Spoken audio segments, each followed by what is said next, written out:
What is it you want, Barry? What do you want? You want the moon? Just say the word and I'll throw a lasso around it and pull it down. Ladies and gentlemen, boys and girls, dying times here. Come with me if you want to live. That's it, man. Game over, man. Game over. The Force will be with you, always. Ladies and gentlemen, welcome back to 20th Century Geek. I'm your regular host, Scott Weatherly, and we are rounding out, finishing out, Look Up Into the Sky. We are off and away to complete our Superman journey. We're going to be talking about Superman 25, and who better to join me than the man of chat himself, Mike Burton. How are you doing? I'm doing well. It's great. Thank you for inviting me on. When you messaged me, I was so chuffed because I just finished watching Superman 25 and I won't say what I think of it yet. But because of you, I was just saying off air, you, much like we did with the Batman retrospective, you got me to watch all the Batman movies. We did Moon Knight and I read all the heavy hitters of the Moon Knight comics and stuff. And then for Superman, if you hadn't done this, I probably wouldn't have gone to see Superman 2025. I probably wouldn't have bothered.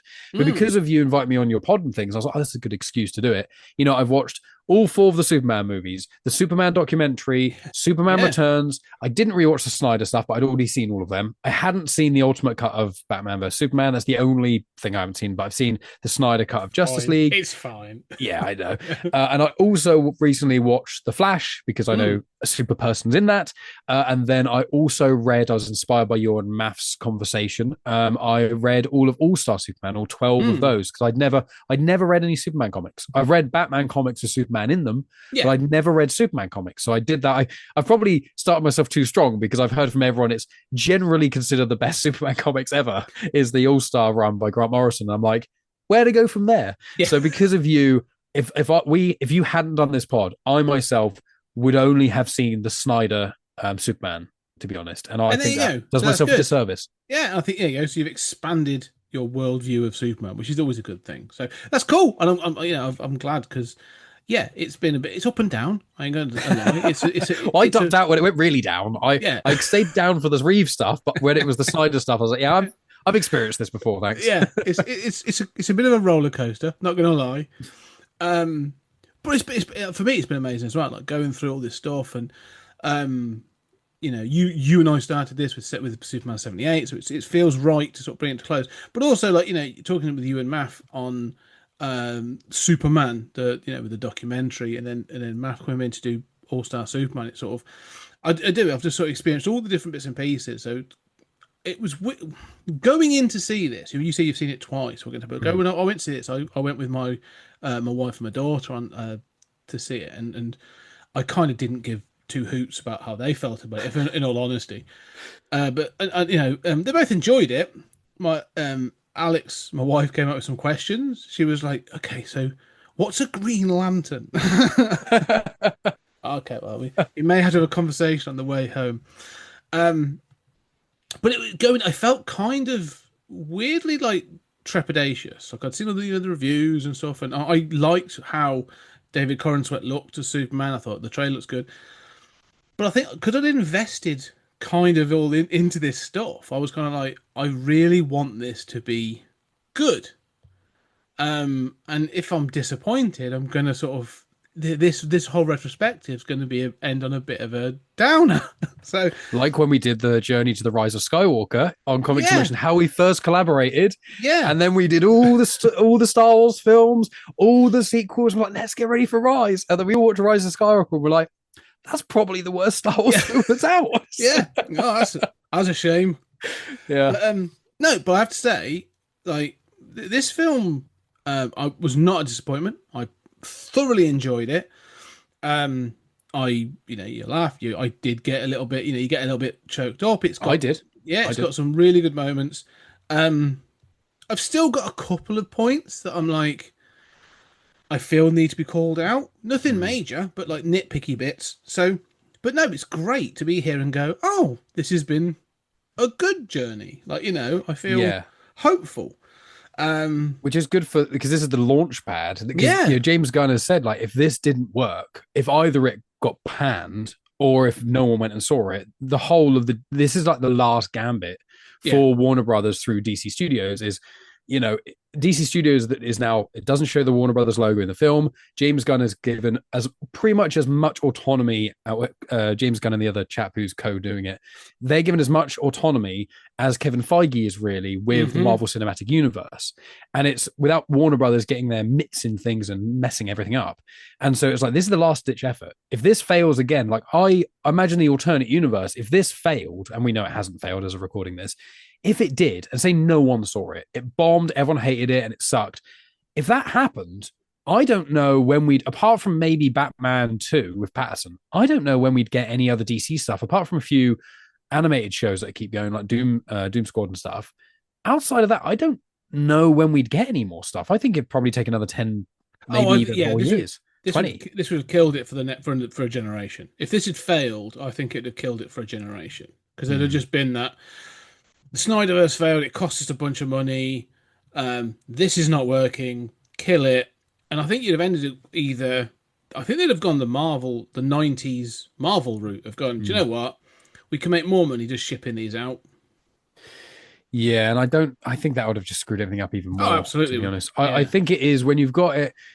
I hope they're not trying to compete with Marvel. They've kind of got Disney. Marvel really shot themselves in the foot, because where Marvel is now struggling quite a lot, the person who's launching the DCU is James Gunn, who's responsible for the Guardians, which Guardians of the Galaxy was like the underground hit. It was the thing that no one believed in, and because they fired him because of a very distasteful joke back like 2008 on Twitter that got brought up, because they fired him over that, they put such a bad taste in his mouth. He knew all their secrets, in air quotes, and now he's doing the DC stuff. I know he's been doing Suicide Squad and Peacemaker anyway. Yeah, and it's like, to be honest, who better in a way? And I don't think we'll get into it, but I don't think Superman 25 is perfect by any stretch. No. But I think it's a really good, fun, solid movie. And the main thing here for me, of all else that I needed, the most important thing of this movie, apart from it cohesively working narratively, I wanted it to be fun. That was the main thing going in. I wanted it to look, I wanted to feel as good as it looked in the trailer.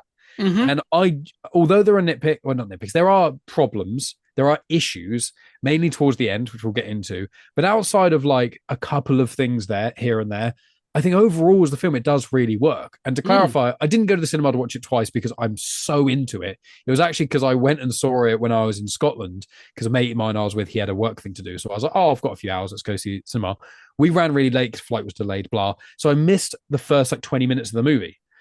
Right. So the first time I watched it, I missed the first 20 minutes. And then they were talking about this Hammer of Bolivia stuff. And I was like, what the fuck is going on? So I just had to kind of get to grips of stuff. And I was like, oh, this was quite fun, actually, but I don't really know the stuff. So I convinced Megan, I showed her the trailer, and she saw Krypto the Superdog. And I was like, and Krypto's in it quite a lot. And she was like, all right, we'll go. And then we went, and she wasn't a super fan, but she said it's the best DC movie out there, apart from, I think she said Dark Knight and The Batman. Yeah. Very different vibes. She holds them in slightly higher regard, but she said, outside of that, it blows all the other DC stuff she's seen out of the water, mainly Snydery stuff. And she said, compared to most of the modern Marvel stuff, it's actually better than most of that. She's like, it's not the best superhero movie, but she said it's probably one of her favorite ones, especially of recent years, of just it's fun, it's easygoing, it's not too long. That's a big thing she hates. She's like, if it's longer than 2 hours, I don't want to know. And this is 2 hours 10. So it's a real sweet spot, I find. And I think it goes at a pace as well. Like, you don't feel the 2 hours 10. Like this goes at a pace, so it really does thing. I think you're right. I think one of the things I could see that Gunn was doing with this, that it was, let's say, a lesson learnt from Marvel was you don't have to have the origin story. Yes. You know, like that's been done. We all know Superman's origin. Look, it's still going to give you enough that you know, but like we're not going to go through the whole rigmarole again. But even with Marvel, like when it was setting up its universe, like like Iron Man, Captain America: First Avenger, Thor, like we're going to get those origin stories. And unfortunately, I think a part of the Marvel cycle became origin story, and it become kind of repetitive. I mean, I am pretty sure you could hold up like Iron Man, Doctor Strange, and a couple of others and go, they're basically the same film. 100%. and I think that's kind of where like people now look back and go, oh, that's weird. But I think what the other thing with this is, and I think maybe this is where DC Comics and Marvel Comics kind of differ as well to an extent, is with this, Gunn's able to sort of go, just so you know, this universe is weird. Yep. Like the Marvel universe is kind of grounded, isn't it? Like, it's got that level of, it's not real in any way, but they kept it grounded. Like the first two heroes, or the first heroes you're going to meet, are like dude in a super suit, World War II soldier. Like, it's kind of, and then they're based out of New York. Like, it's all kind of. I mean, even the Thor stuff is quite compared to what the Thor comics are like. Yeah, exactly. It's pretty normal. But I think Marvel, when they do the weird stuff, they go, no, this is in space. This is away from Earth. Everything on Earth is quite normal. Yes, they have to have that contrast. And when they get to like the Jack Kirby stuff, they're like, oh, we'll reference Jack Kirby, but it's all out space. And I think Gunn's able to do that with the Guardians movies, and we've had other bits. But with this, they're just sort of like, yeah, no, I'm not going to explain. There's a woman called Hawk Girl who screams at people as she beats the shit out of them. All right, it's awesome, and I'm going to go with it. Like, I'm not even going to question like Guy Gardner is just a Green Lantern. Like, as I had to explain, because I think there's at one point they reference him being a Green Lantern, and Alex was like, is there more? And I was like, oh, yes. Oh, where do we begin? Don't ask about Ryan Reynolds, but where do we begin? Yeah. And so all that, like, this world just goes, it's fucking weird. And you're going to catch up. And we're not going to explain a bunch of stuff because you've just, I think his even Gunn reference, like, I want this to be like you've picked a comic off the rack and you've just got to sort of jump in and catch up. And I'm like, I like that aesthetic. I like that feel of it. I agree completely, and I think 100% everything you've just said. The origin story thing. It's why I gave up with DC a little while ago. The quality wasn't good enough, but also they released things like Blue Beetle. Apparently, it's good. It's an origin story with a guy in a super suit. I don't give a shit anymore. I don't with Marvel. Even like I'm like, I know they're trying to kind of soft launch a lot of the series, which are the origin stories, and I think that does work better because it's in some ways because it's not the. You have to spit, the exact same acts. Oh my god, who's this boring person? But they're a bit quirky. Oh my god, oh they got a power. Then they spend an hour figuring out their power, and then one of their best friends turns on them, and they're the villain. It's just I'm sick of it. But what I like about this, what I'd compare it to, is Spider-Man: Homecoming. Yes. And I loved Spider-Man: Homecoming. I think they generally get better, the 3 Tom Holland movies. The last one has probably more holes in it, No Way Home, but I think for me the feeling I get when I watch No Way Home it peaks. But Far From Home is phenomenal too. But I loved Homecoming because it's not. This is the thing. When you get in the early 2000s and the early days of the MCU, they're like, right, this is the origin story. You have to figure out, right, this person does this and this and this. And it's like, you don't need to know all that. You literally go, this kid got bitten by a spider. He's got spider powers. Figure it out. This guy's an alien. What can he do? You'll fucking see. He can fly. He can stop stuff. If you don't already know who Superman is, you're going to watch him and you're going to see, oh, he can fly and punch through a tank. Okay, I don't need to know the in-depth of the molecular structure because of Krypton and I don't need to know that.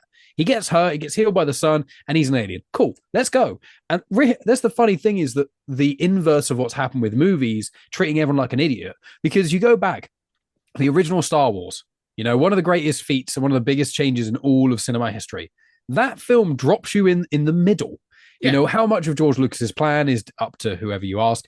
But it's literally like, here's the universe as a standard. It's not, in the beginning, there was this. It's just like, look, there's a war going on. In you go, figure it out. And then the subsequent films flush things out a bit. But I prefer that in comics. The first Superman comic wasn't an origin story. It was action comics. And there was just a guy who could do crazy stuff. Yeah. Same with Batman and all that. Weird with comics is you don't get origin stories a lot of the time until, you've got Golden Age stuff. Most of the Golden Age things don't give any origin stories. It's really the Silver Age or sometimes later. You get Wolverine. I know he wasn't around in the Golden Age necessarily, but like Wolverine's origin story didn't come till decades later of him being in everything for ages. Whereas nowadays they go, if they made Wolverine now, they do his origin story first. And I don't like that. Get interested by the character, then you get into the details of stuff, not the other way around. Well, I think, and even from like a cinematic point of view, I think the Marvel effect, as I call it, is have this thing, and I think all these films of, we want to have like a multi whatever, universe. And if you even look at like the Fast and the Furious, like, and it's great at anything, but like even that first film is kind of an origin story. Like I don't think it wasn't intended to be, but it kind of works as that point. And then, but when you go back to like early 80s and 70s, right? Those, as you said, mentioned like Star Wars, just goes. It's going to start with a scroll, and then a ship's going to fly over the head, and you're going to go, "That's awesome!" Right? I mean, that's it. And the same, like you go, like you go and watch like The Thing, John Carpenter's The Thing. Oh, love it. Starts with a dog being shot at in the snow, and then someone protects it, and then you go, well, "That's weird. What happens next?" And then the film just explodes into the craziness that it is. Like Blade Runner, like we're not going to give you the full history of replicants, but like you're in a world. It looks like this. There are Blade Runners. There are replicants. This is a case for Deckard. That's it. Don't need to know any more. Crack on. Or Alien. We're going to drop you on a world. There's an alien ship. This is what happens. This is the story. Like you kind of just go, I accept the world. That's across the 80s, I think. I think the 80s for cinema really did the getting. I mean, you think that any of people's favorite films, buddy comedies and stuff, it's quite rare to be a cop at the start of their career. It's normally two cops who are at different points in their career who come together. It's not you need to watch them train to be a police officer. You just like, he's got a gun, he's a good shot, let's go. It's show don't tell. And I think that's what Marvel really failed at. They were like, we need to show you and tell you. And it's like, no, you don't. 4 times I'm going to show you this thing, and at the end of it, we're going to tell you about it once more, just so you really understand it. You go, oh, thank you very much. But I do think that kind of ends up dumbing down this thing of like what superhero films are seen to be, and this film just goes, oh no, if you catch up or don't. I mean, like, do you like Mr. Terrific? Yeah. Do you know his real name? I don't know a clue. Do you know where he comes from? I don't know. Just that's me. I don't know. Yeah, he's just a dude in a cool chair with T-spheres. Yeah, cool. I'm down with that. He's I mean, it's I'm gonna get the guy's name because it's well, the actor's name. The actor's name. Edie Gatheki, I think his name is. Yeah. Gathegi. Because he was in X-Men First Class. He was Edison or whatever it was. He was the guy who had the evolutionary powers and got absolutely wiped out by Kevin Bacon immediately. Yes. And everyone's like, he's finally got his redemption. It's one of those I found with a lot of this, because I don't know much about DC. So I am that fan that I'm going in. I only got into Superman this year. And so I'm that fan. I'm like, I don't know anything outside the movies. I'm lost. And I'm fine with it. I want to learn. I'm excited to go into these movies and not know everything about it and learn as we go. And if I want to know more about Mr. Terrific, I can pick up a fucking comic. Yeah. Just go and Google it and go, here's the things to read. Go have a look. I mean, yeah, I thought I love the fact that they just went, this is the character. Like, is it the definitive version? I don't know. But, like, here's a version we're giving you, and I'm kind of like, and it just carries away. Like, Nathan Fillion as Guy Gardner is, like, almost like chef's kiss about how, like, he's perfectly arrogant and stupid. But, like, I can kind of, but for me, knowing... if you've got a Guy Gardner, that means there's a Hal Jordan, and I'm going to assume that that's the case. We know that Lanterns is coming, and he's obviously been cast and stuff, but I'm kind of going like, I can kind of see why there are no Green Lanterns around Guy Gardner. Like, nobody else wants to be around him and stuff. And, Isabella Merced? Mert? I don't know. It's Hawk. Yeah, I saw her, Merced. It's like Mercedes, but without the ES. And I was like, is it Merced or Merced? But she's great as well. Like, the whole Justice Gang thing. I love it. I think that brings, when I first saw in the trailers, I was like, I don't want it to be a big team up movie. I think it's going to dilute Superman a bit, especially as it's the first. But I think, again, what I think Gunn does cleverly in this, he does it, I think, with all his characters, is he does a thing which instead of going, right, this is Superman does this, Superman does that, Superman does that. What he does, he goes, here's the intro to Superman, and then here's people who also metahumans or whatever. They are responding to things Superman does. And their responses show you the kind of people they are, but also what Superman does to the world. And I can't tell you how happy I was when I watched Superman the second time and understood where it was timeline-wise, where it was like, Superman's been revealed for 3 years. I'm like, oh, thank God. thank you, not having Yeah. another year one story or his first day. Like listening to you and Max talk about Man of Steel, great conversation. And I stand by Man of Steel. I hadn't seen it in the cinema. I bought it on Blu-ray years after it came out. I watched it. I was like, why does everyone hate this? The first hour, I was like, this is really good. Apart from Parkhead dying, I was like, this is actually genuinely a really good superhero movie. And then the action scene starts. You go, oh no, now it's grey people punching each other through buildings for an hour and a half. Yeah. But I was like, with Man of Steel, with one of Max's arguments for it, because I know he's a defender of those films, which is fine. They're not bad. But like, he was like, well, it's kind of Superman's almost first day. It's like his first kind of time being. And I'm like, that's fine. We've had that. We've had the Reeve stuff. Let's get into fun stuff. Let's go into someone who's fully formed for the most part as a human being, as opposed to being this young new kid on the block. And you've got even the Justice Gang. It's not their first day being there. They're genuinely established. Metahumans have been was it like 3 centuries ago or something? Yeah, 300 Metahumans have been there. Yeah. So I think that was such a clever idea, and I think James Gunn's really learned. Say what you will. I know Tony's not the biggest fan of James Gunn in certain respects, which is fair, and not everyone has to be a fan of James Gunn. But I think he, as you kind of, I think, indicated at the start of this, he's learned from seeing all the stuff the MCU did wrong and did right, and other films over probably the post 2000s. And he's gone, right, let's figure this out. How can we make this work for the new fan and for the veteran fan? Yeah. And in most cases, I think he's done a good job. Yeah, and I think, I agree. I think you're spot on there. I agree with the thing about I was in two minds about having the crawl, of having him being beaten at the beginning. I almost wanted to have something of him be. You want to see how strong he is first, then. But that, I'm not. It's a nitpick. That's absolutely a nitpick. The one thing I was kind of curious of, and this is jump. I know we're going to jump around a little bit. But the thing with that Man of Steel, the Snyderverse, when it didn't, the Superman series, the Reeves series makes because it's not expanded universe, so it doesn't matter. There just is a Superman.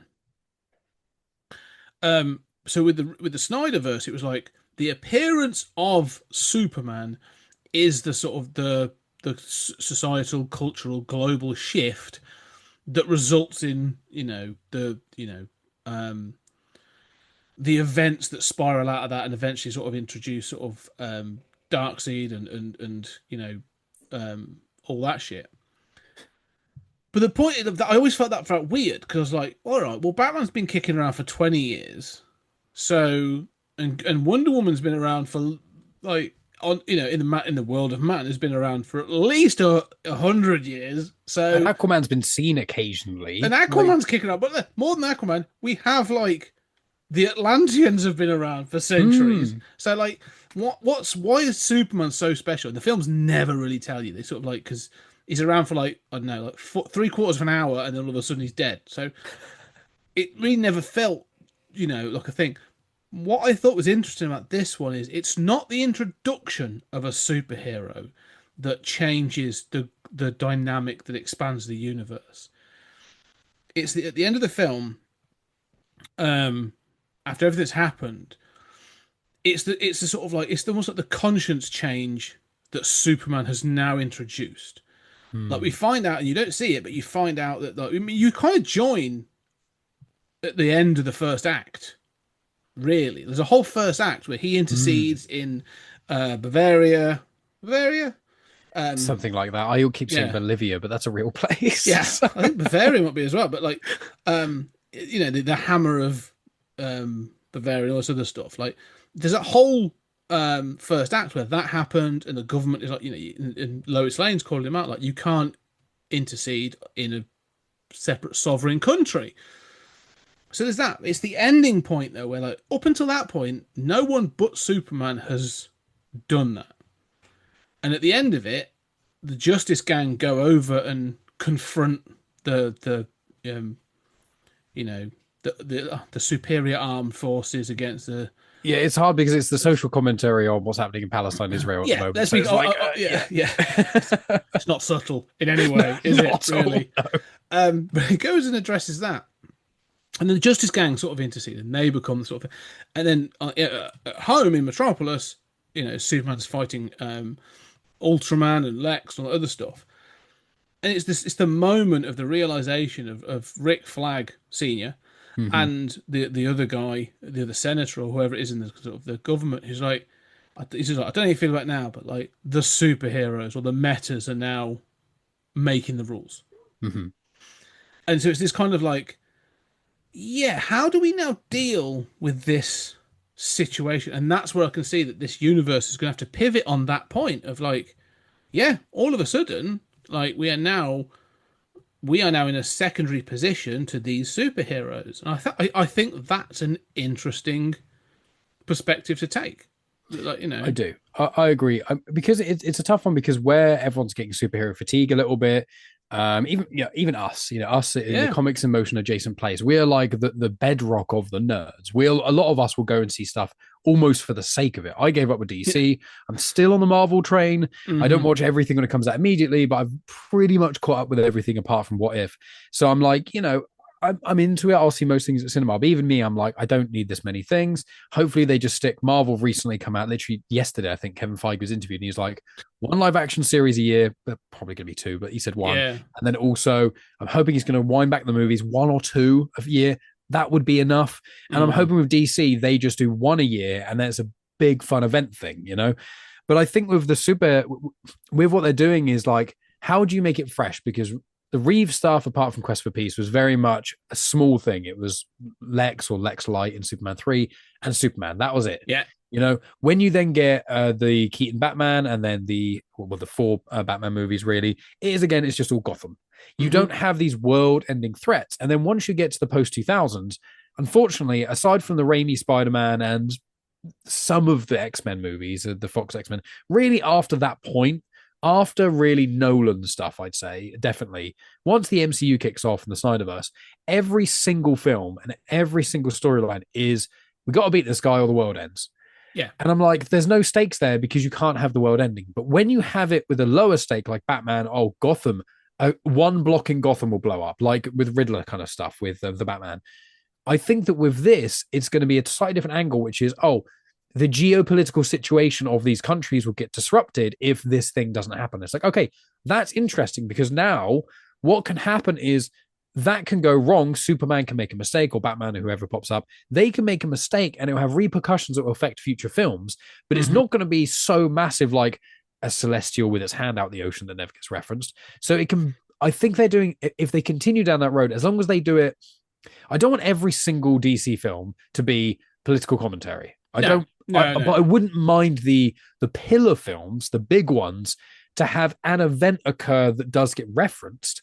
But I think I don't envy James Gunn making this movie because I don't know who I was talking to about it, but I was going like, I wouldn't want to make a Superman film in 2025 or 2023 onwards. How you've got the baggage of how do you stand out? and Snyder. How do you even do that? And how do you make it good while original, while not too off the bat and crazy? And I think with the political situation, I'm like, that makes an intriguing storyline, and it's not subtle, but it does raise a lot of questions because The Boys and Invincible do tackle what about superheroes in modern life.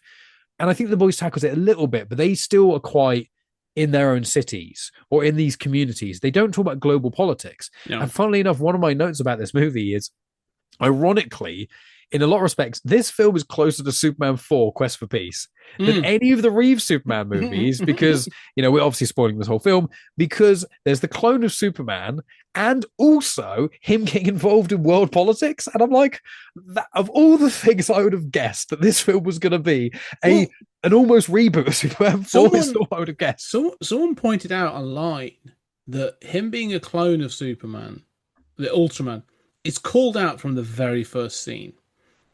And I was like, what do you mean? And then it shows they've done like the advertising. It's the hammer of Bavaria. And when you look at his suit, you've got this sort of zigzag thing. And then this star. And you're like, oh, shit, it looks like Nuclear Man's costume. Oh. And you're like, oh, it kind of looks like so they were going, they are, and Nuclear Man is a clone or a derivative of Superman. So some people are going like, no, it was there from the beginning, kind of thing.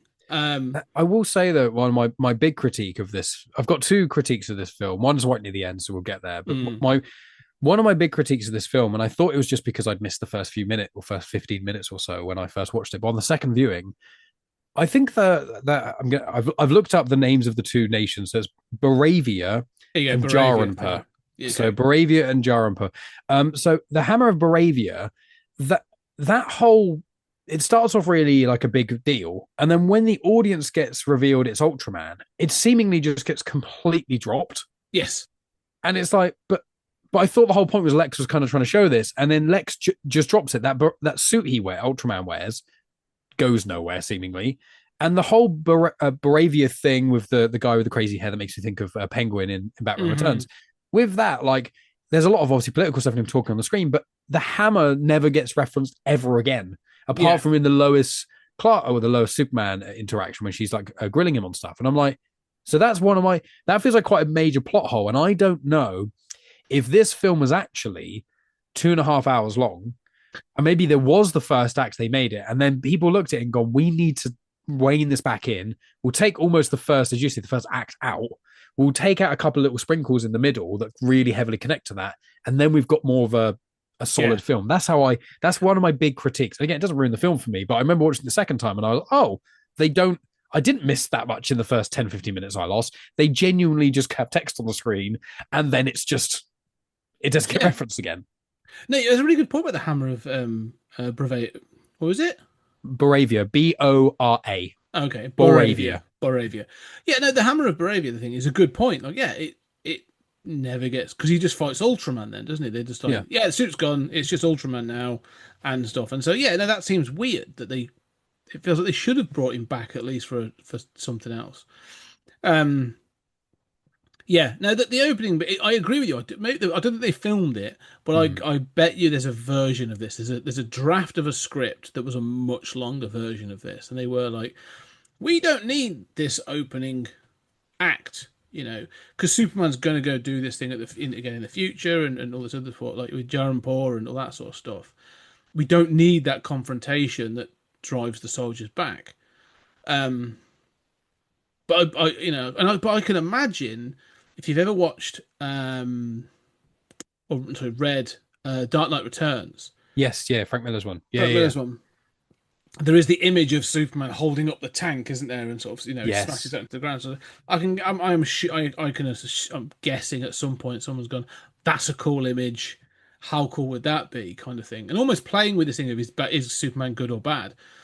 So no, I think you're right. I think it does kind of. I do feel like there's a first act missing a little bit, and I think that affects the pacing. That's the thing. I think it feels like it affects the pacing a little bit. But yeah, I mean, we'll get to the. I've got an issue with the ending as well, with part of the ending as well, and we'll circle back around to that, because what I want to get to sort of, we've talked about the story and many of the characters, but we've talked about when we talked about Reeve as Superman, and I've discussed sort of Cavill as Superman and Routh, and so what were your feelings in it, having seen him now, like David Corenswet as Superman? Maybe controversially, he's probably my favorite. With the caveat, he's similar to me with Robert Pattinson's Batman. Robert Pattinson's Batman is my favorite Batman.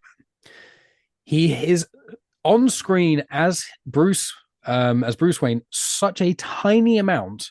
I can't comment on what he's like as Bruce Wayne. With David Corenswet as Clark, he is in one scene. I need more Clark Kent. I need more goofy. I thought the look of him was amazing. Brilliant. I was like, he actually looks like a different person. I know they say the hypno glasses thing. He genuinely, I was like, his voice, I think maybe he could have tweaked it a bit, made his voice a bit higher as Clark. But I'm like, no, I believe the difference. I think the hair is really cool. And funnily enough, I watched the interview, David Corenswet, his hair is naturally like that. So he wasn't wearing a wig in either Superman or as Clark. It was, his hair naturally goes curly, so that's the Clark. And when they gel it, that's what it's like with Superman. I was like, that's amazing. Yeah. And he's like, that's why James Gunn actually chose me, because I saved him loads of money on a haircut. But like, I really, really liked him. Really liked him, because I think Reeve is very unassuming and he's very likable.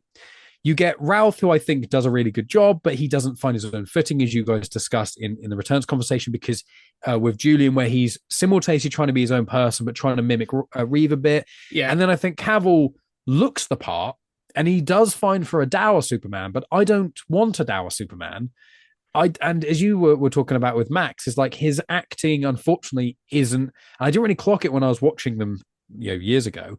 But I think with Cavill, I think he's an all right actor. But think about it in recent years, I don't think I've seen him in anything where he's really blown me away. I've not seen Mission Impossible 4. Like, I've heard he's good in that, but like, I don't think he plays the subtlety. I think as Superman, you need the subtlety.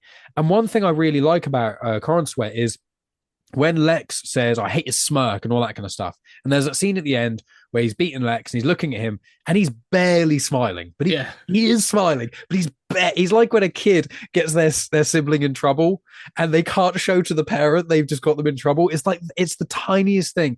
And I think that he really delivers. You get a Superman who feels more human. And I think that's what we need. We had the godlike Superman with all the Jesus showing imagery with the Snyder stuff. We had the unassuming Reeve, who's almost trying to be a normal guy, but's got the weight of being almost a god on his shoulders. Now we've got a guy who's actually he's fine with being Superman. He knows who he is. He's now just trying to get the world to know who he is. And I like that. He's a very human Superman. And that's what I want. I want almost my Batman to think he's better than everyone and to have delusions of grandeur in a way, which is kind of what Patterson has to a degree, in a sense of like, I'm better than everyone, so I can suffer through all this and I can make all these decisions. Whereas I want the Superman to be the inverse, and that's why they work together. And in the comics I've read, that's how I feel, is that Superman's almost trying to be a human and Batman's trying to be a god, and they even each other out. So I think he shows his anger with the dog bit, which I quite like. It's a bit OTT, but I like it. He shows his human side with Lois. He shows he knows what's going on. He panics enough, but not too much. I think he really showed his range. And that's what I want from Superman. I want him to have range. So me personally, I'm like, he is my favorite ... I want in the next Superman or the next time we see him, I would love in Supergirl or whatever the next thing we get is, for us to not really get much Superman, for us actually to only see him as Clark a bit, because that's my main critique of the film from the Superman perspective. We just didn't get enough Clark. And from the trailer, I was like, oh, we're going to get loads. It's like, no, the scene you get in the trailer, that's the scene. Pretty much. That's my perspective. What about yourself? No, I agree with everything, a lot of what you're saying. I haven't quite got past Reeve, I think, sort of, because I obviously grew up with him and 100%, kind of, which is fair. Yeah, and I think so. I still think, and there's that that silhouette of Reeve, sort of, and also the end of Superman where he's sort of flying up and sort of smiles into the camera and stuff, and you're just sort of like, there's that again. There's a sort of a humbleness and a sort of a humanity with Christopher Reeve's Superman, which feels genuine. And you, having watched the documentary, like, you go, no, it's there, like, it's legit there. And I just said, Routh kind of tries to emulate that, but to me, it never really lands. And I just don't feel that humanity is there with Cavill. No. And I think partly because actually, but also in the film itself, when that version of Pa Kent, John Kent, is your dad, like, it's not there. Like, I just think, like, it's just not. This version of Ma and Pa Kent were brilliant. I loved them. I love them. They were the bits that made me tear up. All the scenes of Pa Kent, when he was saying how proud he was. Obviously, I've got dad baggage as it is, and I think a lot of the DC directors seem to. Yeah. But like when he was like, his dad was saying he's proud of him, I was like, hold it together. And the end scene where he sees all the scenes of his parents, those are the two bits I was like, oh yeah, absolutely. But I think that's important, and I think, having read, and I think I can see where you said you've read All Star Superman, and that kind of addresses the relationship with Pa Kent, because in that version of that iteration or that timeline of Superman across those 12 issues, Pa Kent is dead. And you see his passing and his funeral and this other stuff, and then there's a story in which the Clark, or the Superman that we're following in the main story, has this ability, as an opportunity to go back as the Superman of Mystery, or whatever they call it, with the bandages on. That's my second favorite story in that. Yeah, it's almost like an anthology all-star Superman in a way. Yeah, that's my second favorite story of all of them. I loved that. And so you get that scene of him sort of like, and eventually sort of he's able to reveal himself and sort of say, thank you for the opportunities to say goodbye. And it's even thinking about it, sort of, you get a bit choked up. And I could see that and going like, oh, that feels like that relationship. Like, this is a country boy who was, they gave him this solid foundation. It's kind of humble, it's grounded, and all this other stuff. He's doing the right thing, and you do think like it feels there's a humanity to this Superman, and so I appreciate that. And I think in this day and age, we have got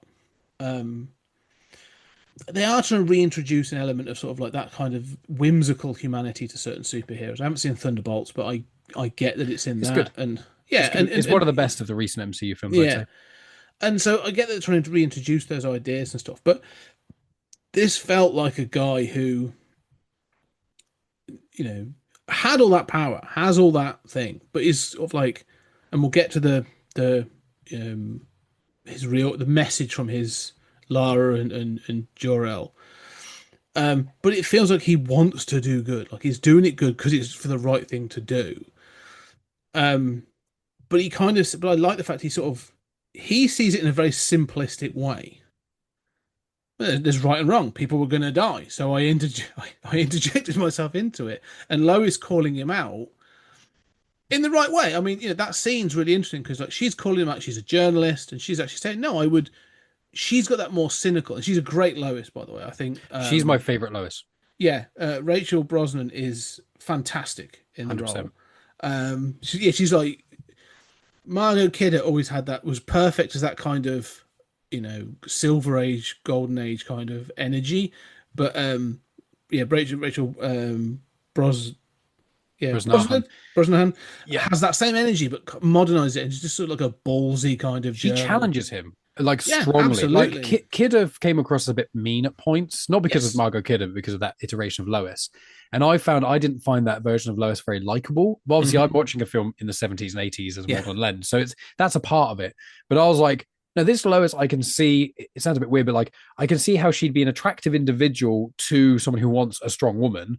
Yeah. But also, she doesn't come across as mean in any way. She's clearly very intelligent. Apart from Lex, she's the smartest person in the whole film. Yeah. And that scene where she is criticizing Superman or Clark, that's one of the best things of why we don't need an origin story, because it clearly shows here's how you introduce two characters. You make them have an argument about their values. There's no quicker way in cinema to show what two people believe than rather than going, I'm Superman and I believe in the American way. Fuck that. Show him going, he gets angry when he gets criticized because his whole thing is they were killing people, they were going to die. As you point, he is very binary and he's naive. He doesn't know about global politics, whereas Lois is entrenched in that. Yeah, well, I think he knows about it, but he's kind of like, it doesn't matter. He's like, but the ultimate moral answer is you save the lives. You save the squirrel. That's the ultimate answer. And so like the other reason I love that the conversation scene, which from what Gunn has said, like it was a real controversial point with senior executives who were like, it's a long talking scene. But I loved it for the reasons exactly that she challenges him, and it kind of, he gets annoyed and stuff because from his point of view, he's like, no, this is straightforward. People were going to die. I cannot let, if I can do something, I cannot let this thing happen. And she's saying about, well, there's bigger consequences. Like you don't know what the ripple effect is and all that kind of stuff, which is the truth. And this is that thing of like, there's nuances to the world. What I thought the other half of this, or the other side of this, is though she is proper calling him out, and he gets annoyed, but she's never scared of him. Yes, I didn't think about that. That's a good point. And so, because there'd be an inclination, I think, for some, if you think of like The Boys and say this darker superhero sort of turn they've gone, there'd be this moment of like, there'd be at least, I think, a consideration of going, she'd flinch, or she never ever worries that Clark is going to do anything. She knows he's pissed off and that, but she is completely comfortable and confident that like this guy that can, like rip a building in two is not going to do anything to hurt her, or like he'll get petulant and he'll leave like, in an argument, like. But like, yeah, she never flinches at him, and that's not because she's brave. And I think, well, she obviously is, but I also think there's a complete comfortableness of like she knows who he is. And I think I didn't think about that. That's really insightful. Yeah, I think you're right, because thinking about it now, think about how many films we've seen where you have the main male protagonist and they're having an argument with a woman, and then it gets very heated, and either he gets up in her face, or he slams his hand on a wall, or there's some sort of physical outburst that usually incites fear, or for the woman to withdraw a little bit. And I'm so glad A, that wasn't in this at all, but also B, as you say, it proves the both characters. Again, it shows their characters, not only who they are as individuals, but how they know each other, the comfort. Yeah, I completely agree there. It's a good point. And so yeah, so I just felt that was like a really showed that like there's this comfort. It's this thing of like saying they're having an argument, they're not breaking up. Like, you know what I mean? It's kind of, and I kind of, it's clearly happened before as well. Like, you know, they have slightly different politics and all this other stuff. So, but no, I actually think that conversation scene tells us a lot. You know, there's so much to take from it for the wider world, and it works in the narrative as well. It shows what he did. It's not just this is good for character building. This is storytelling. This film, although again it's not perfect, there's certain scenes like this which I think are maybe not a masterclass, but are really good shows of here's how you make a scene important without it being like, you know, Chekhov smoking gun or whatever. This is how you do it, where you go, this scene is important because it shows character growth and development, while also it explains character motives for a previous and a future scene, without you watching this scene thinking, you know, without a character going, yeah, well, that's why you always do this, and then the next scene he does that. It's way more clever than that, and I think that's why I'm so bought into this film, is because I'm watching a superhero film where I'm like, I don't, for a superhero film that's a new superhero film, one I'm not as familiar with, and I don't feel like I'm being talked to like an idiot. Which is quite refreshing, actually. Yeah. No, what I'm saying it's because it's just dropped you in, and you've got to sort of weave through the characters and things. And I think I kind of like that. Like, you know, it's not as structured as I think some films are, in that sense of like, you know, it's not as tight as I think some scripts are and stuff. But I kind of like that there are little pieces constantly throughout that tell you things, and sort of like, so for example, you know, just to get onto Lex. So Nicholas Hoult as Lex Luthor looks fantastic, and I actually think he's a great performance, and you know, again, possibly from my point of view, the best cinematic Lex. Oh, I didn't expect you to say that. Yeah, please tell us more. I'd love to hear your thoughts on that. So you know, Gene Hackman is fun. You know, Gene Hackman, as we sort of when we talked about, is a camp classic. Like, it's kind of like funny, and he, you know, he does that sort of he's able to switch between the serious and the comedy quite well, and like other stuff. But he always feels, you know, slight. Do you know what I mean? Like, his missions are silly, and I mean, the stakes are high, but he always feels clownish and that sort of thing. It's like a pantomime performance a bit. Yeah, exactly. Yeah, and especially in 4, you know, he goes all out in 4. Like, there's no, like, you know, Hackman is just sort of like, if I could be in drag and I could do an extra scene, like, he would. Like, he's having a time of his life doing Superman 4. But you know, and you have Kevin Spacey basically doing a little bit, much like Ralph is doing a thing. Like, Kevin Spacey's kind of doing a meaner version of that, and the Snyder Lex is Jesse Eisenberg. Yeah, he's not. It's just bad choice. Even me, who knows very little about Lex Luthor, I was like, this is not it. No, it just felt off throughout whenever I watched that. But with Nicholas Hoult, there's a kind of, if you've read, like, you know, a lot of the sort of that, but also in like All Star and other sort of Superman stories. One of the reasons I love this Lex is it captures the whole tech bro thing as well, and the influence in the, you know, all that, like, punch in your face, message, bang, and a message, and bang. I get all that. That's fine. But there was nuances in the performance again that tell you, like, he is the absolute opposite of this Superman. As I've said, like, you know, Superman saves a squirrel and like saves the dog by blowing it using his ice breath, and will go out of his way to make sure one person is saved. Right, that's the thing. The baby scene as well, when he's holding the baby up. Like, yeah, he will, you know, put himself always after others. That's the thing. Lex will get, when he's annoyed, just starts pushing pencil things onto the floor to piss other people off. Like, he's just petty and bitter, and kind of, you know, they live in a world where he is the most intelligent, the smartest, and, you know, has all this insane technology. He should be on the cover of Time magazine every month, like, for whatever he's invented, but he isn't, because he's in a world where the superheroes get the attention for wearing big blue costumes and other stuff.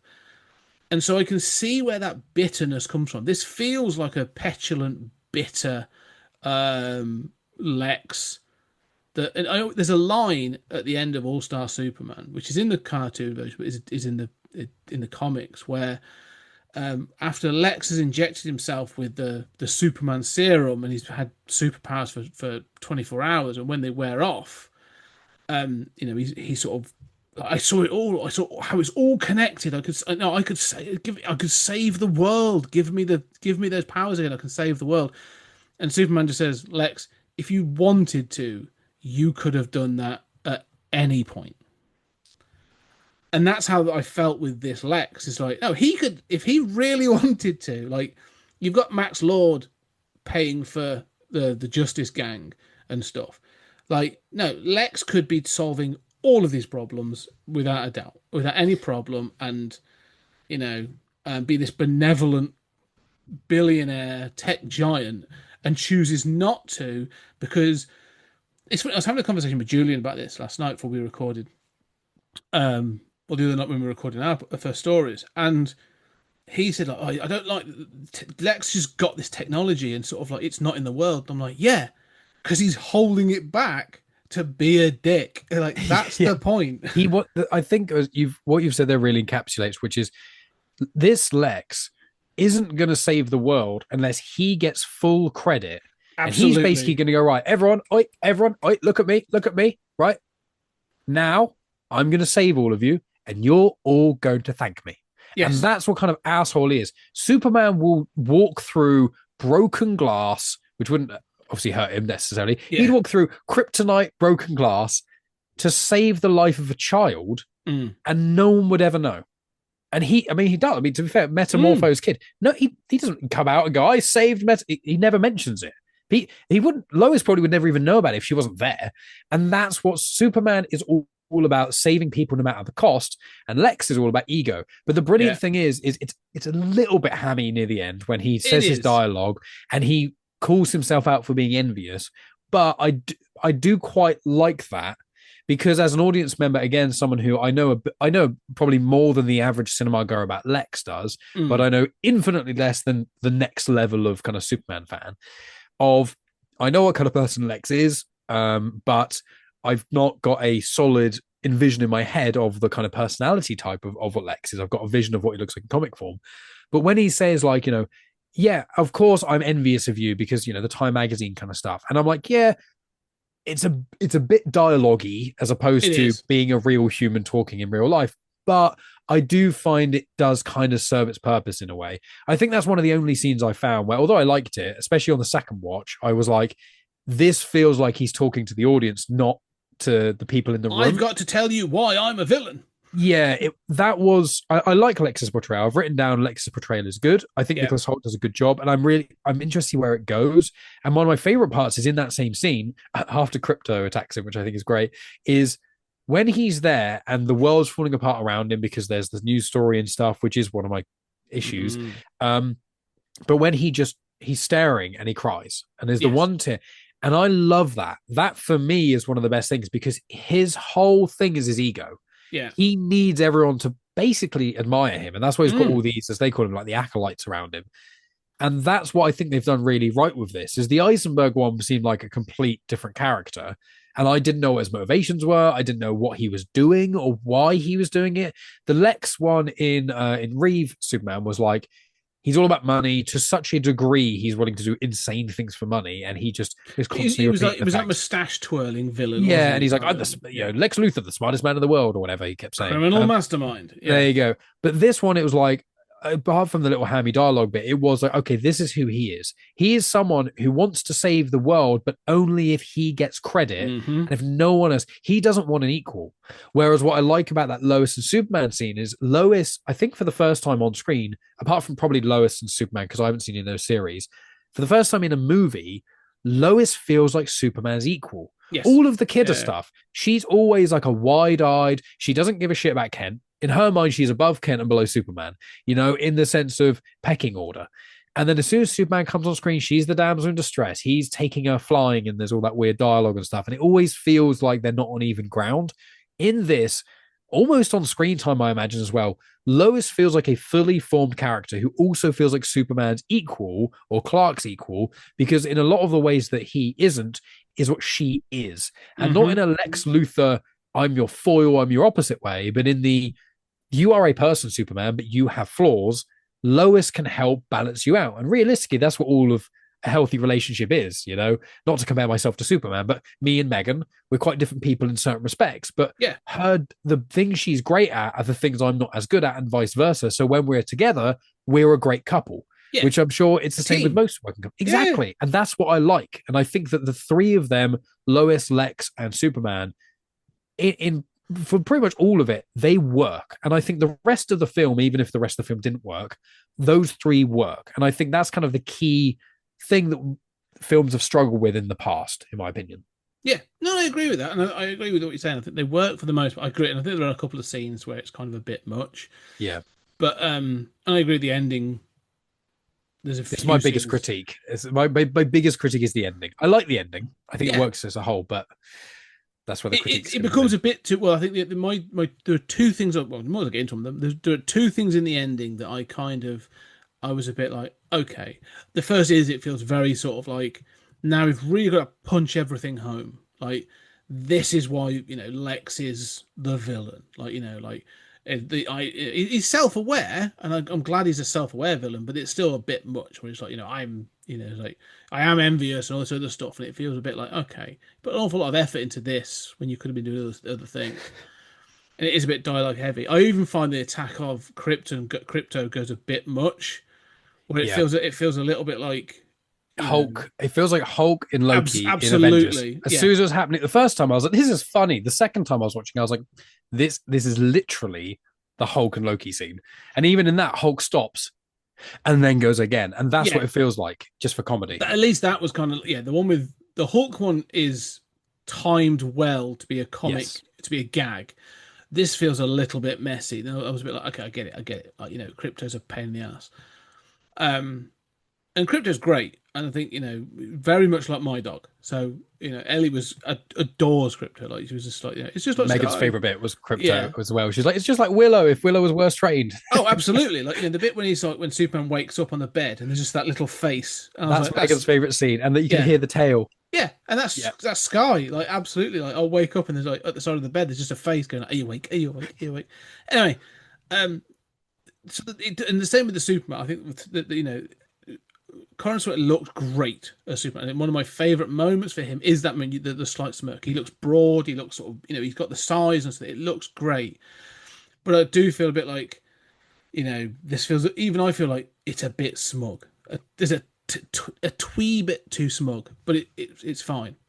So I do agree with everything you're saying. My other problem, I had thought about it, and then Julian kind of hammered it home for me when we discussed it the other evening, was because everyone's been saying, like, look at this. Superman doesn't kill his enemies.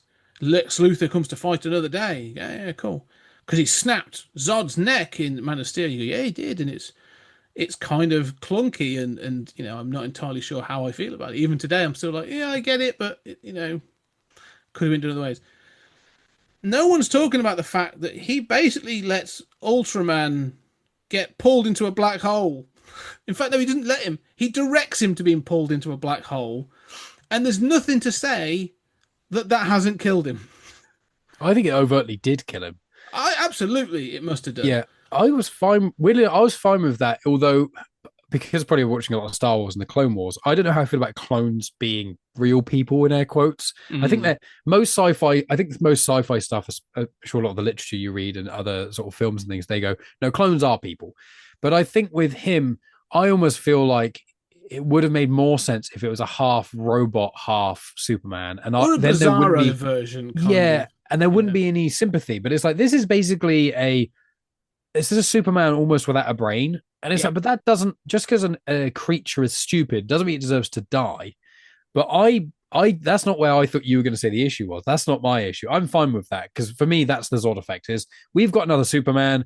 narratively speaking, we can't. I suppose you could lock him away, and I suppose this Superman probably does have some sort of crazy prison. But yeah, I'm fine with him dying because for me, he was almost. I know they didn't show his brain, but I almost feel like his brain's just hollow and it's full of Lex tech to control him.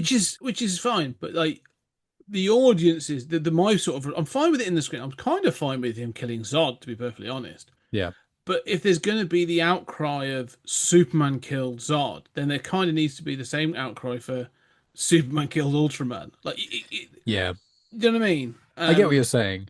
That's not specific. My issue, funnily enough, is I felt like maybe I've missed something, but I have watched it twice. But what I found that the main thing that knocks this film down for me from probably an 8.5, maybe a 9 out of 10, down to an 8, still a solid movie, is a lot of the premise of the film. The disequilibrium halfway through happens when we get the Kal-El, the Jor-El message stuff, which I like that. Yeah. I'm a sucker for. It's the Rashomon effect. You get it's kind of where you get part of a message and then actually there's more to it and it changes the whole meaning. I like that. I love the way they did it. I love the way that Pa Kent talks to Clark about it, etc. The problem I have, which I don't think makes sense in the film, which I feel like there's a bit missing, is that everyone in the entire world goes, "Oh no, Lex is the bad guy. Superman, you're off the hook." And you're like, no. Superman's parents still sent him here to take over the world, mate with loads of people, and kill everyone who stood in his way. Just because Lex revealed the message and Lex is a piece of shit and Superman is against Lex, that doesn't mean that Superman is absolved of this. Now, obviously, we as the audience, we're behind Superman. We know from the conversations who he is. He didn't know that. But I don't understand why there wasn't a point before the Lex finale where Superman doesn't either talk to Lois or talk to someone and say, I genuinely have not seen the second half of the message. I'd never heard that. When I saw it on TV for the first time with all of you, I was as shocked as you were. And then what should have happened is everyone, we don't believe you, blah, blah, blah. Then if all the Lex stuff happened, then they could have gone, oh, he was telling the truth in that interview. But that interview never happened. So how has everyone forgiven him? Because the Lex thing is not connected. Well, I think you are. That's a very, very good point, actually. I think, and to add to the frustration, they actually give you the mechanism in which to deal with this, because there is a late night talk show thing featured, repeated, something. Repeatedly comes on, and Lex goes on it. Peacemaker appears on it. And so, you could have, and there are news reporters that appear in this film. One of them played by Will Reeve. I like that. Yeah. So you easily could have that moment where someone sort of, in fact, that would be great if it was the Will Reeve character, just sort of like, because he's on the on the street reporter, shoves a microphone in his face, and he's kind of like, I don't know, I've never heard this part of the message before. Like, they've deciphered it, but like, I agree. I think that would be really interesting. The other flip side of this is what you're saying is, because there's been all the social media rage bait, hashtag super shit, is actually this, because the Danish one, the epilogue of this is in the Solitude, Fortress of Solitude, and we are introduced to Supergirl. Yeah, which is fine, all good, right? It's the version of Supergirl from Girl of Tomorrow, and I've not read that, and so I've put it aside. I'm going to be reading that at some point. And so cool, all right, introduced the character. She looked great. I'm all happy for that. But there was that moment when I was like, I kind of want to see how the world has resettled off the back of this. Like, what I want to see is him as Clark in the Daily Planet, having to sort of look and go, because he says he doesn't look at social media, and then he admits he kind of does. Would be him sneakily looking at social media and actually sort of seeing some people going, hashtag stand by Superman, or whatever, but then others, like, Lex framed or something, that shows that actually there's still conspiracy theories out there that sort of like, that's believe that Lex was framed and actually it wasn't true, and it's sort of like, I want to see the Lex files and all that kind of stuff. And Clark could then spend a lot of his career writing about Superman, subtly defending him. Yes. And that would give us a few more, even if that was kind of like a pseudo epilogue, which is Clark saying to Lois, people still don't trust Superman, even though he's self. And she says something like, "Well, how can you blame them because of the whole messagey thing?" And then he goes, "Yeah, but what they don't know, don't you remember that interview on the Sphere? He proved." And she's like, "People don't really believe that." And then if Clark started writing articles trying to soft support the Superman position, I think that would actually work really well as a two characters with the same character. And again, it's just a weird thing. I think they've introduced a tension, or Gunn's introduced a tension into that universe that needs to remain. Yeah, because it can't be 100%. You cannot go on, and also what I would say is, because there is obviously this thing about Superman, right? And if Superman's done all this good, and I want to be like, cool, how are people dealing with Batman? Like, because we're going to get a Batman, and we're potentially going to get a Robin and a Nightwing. So I want to see sort of like hashtag Batman child slavery. Putting kids in danger. Like I want to see some sort of acknowledgement of that. Like if you're introducing, and I'm glad they introduced social media and they confront it, but I think they've got to maintain it. Like, it doesn't have to be like a thread running out, but they've got to keep acknowledging that, like, I think with Supergirl, because I think that's been the next two projects confirmed, I think, are Lanterns and Supergirl. They're the two that have been filming, haven't they? So yeah, and I think Supergirl. I don't know which one's coming Peacemaker and Peacemaker season 2. Yeah, I've not seen season 1 of Peacemaker. I heard it's really good, but I do recommend it. It's very good. It's good fun. But I recognize obviously Peacemaker from Suicide Squad. I know enough loosely about Peacemaker, the series, when I saw him pop up on screen. And Megan had no idea. When everyone in the cinema laughed when I was with her, she was looking around like, "What is John Cena?" But with Supergirl, my concern is I'm interested. I think the actress who plays Supergirl, she played Rhaenyra Targaryen in House of the Dragon. I thought she was ace. She seems to. I quite like the idea of like a drunk super person. I think that's funny. My concern is it's going to be too much humor, not enough levity, and like not balanced enough. But what I think would be very clever to do if I was in Gunn's shoes or whoever's writing it, whatever, is have it so it's set a year or so later or 6 months later after the events of this film, and then have it so everyone's kind of on Superman's side again. He's saving squirrels and etc. And then Supergirl gets drunk and does something stupid, and it sets the super team back. And she basically fucks up Superman's PR. And then he's only in the film a little bit, having to basically deal with that and basically having to withdraw Superman a bit and be Clark Kent trying to be the PR guy on with Superman. And then Supergirl goes on a journey to basically try and prove that, oh yeah, me being a god who's a bit of a layabout, I need to learn responsibility because it's not just myself that I'm screwing up. I'm screwing up the public's sort of faith in Superman, and the public's faith in Superman is almost more important than Superman's actions. And I think that idea could be so interesting. I don't think they're going to do it, unfortunately. I think they're going to completely sidestep it.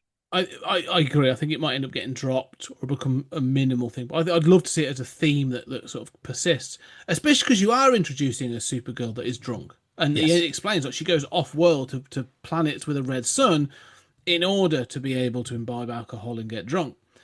Now, I haven't read Woman of Tomorrow, Girls from, I forget what it's called. I've never seen any Supergirl. I've never seen the series. I've not seen the Reeve adjacent movie. I tell you what, the Supergirl series is good. I think that Benoist, or whatever, I forgot her name. She was good. Like, she was a very good sort of Supergirl. The Supergirl film from the 80s, probably worth a miss. I ain't gonna lie. It's not really worth much.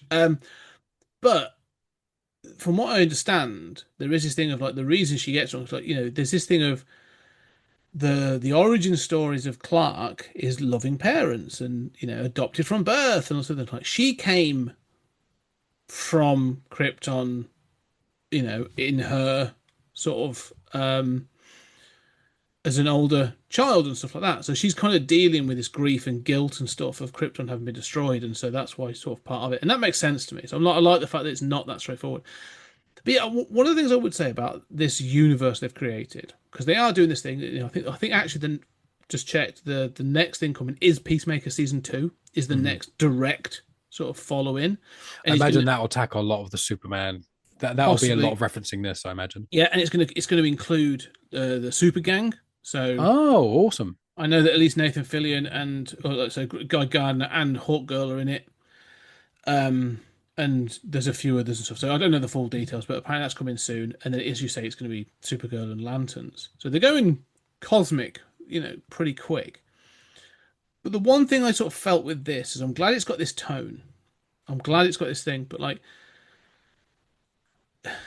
it, if you're going to have, they're going to clearly lead to a Justice League film at some point, right? And they're going to bring them all together. So the thing I'm thinking about is like, how do you maintain a tone? Because if you're going to have like Batman and Son or kind of film, and you're going to do, you've got a Clayface film come in and all this other stuff. I do wonder about like, is this going to be tonally within a boundary, or is it going to be just off and be very, very creatively different? I think that's one of the things that Marvel did very well was, yes, for the most part, you can look and go, yes, that film and that film clearly live in the same universe. Ant-Man and Guardians feel very much the same vibe. Yeah. The three Captain America films feel the same vibe. I think Iron Man and Captain America are the more serious stuff. Thor's more cosmic. Then Guardians and Ant-Man are more silly, but they all do have the quippy, through-liney kind of thing. It feels the vibe. If you like the vibe of one, you like the vibe of most. Yeah, but and the way that they're filmed, there's clearly like a tone of like, this is how it's filmed. Like, we want this kind of approach to them for the most part. And I do wonder about like, how could this expand? It'd be interesting because but I'm excited for it. That's the thing. I'm not worried about that. I'm intrigued more than nervous. But Yeah. I do wonder like what will come next. Yeah, I think I'm in agreement. I just don't want. I want them to not do what Marvel did and make us do homework, which is what Feige's come out recently and said.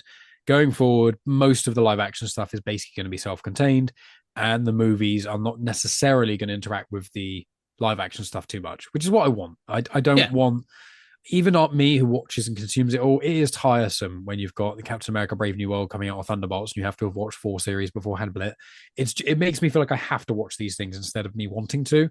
Yes. But with this, again, I'm very interested. I'm sure it'll be a whole conversation is talking about Batman, because like I'm in two minds, because I'm like, I feel like they should just stick with Patterson Batman and they should just keep them separate and then just do like a surprise. They never fucking do surprises anymore, which pisses me off in modern day cinema. But do it where in one of the films, Patterson just shows up and it's like, he's our Batman. I don't think they're going to. I think they are keeping the universes separate. Yeah. But I think that's what James Gunn said he's struggling with the most. Is he's like, I don't know what to do about Batman. He's overtly said that because he's like, we've got Patterson as Batman and he's doing a really good job.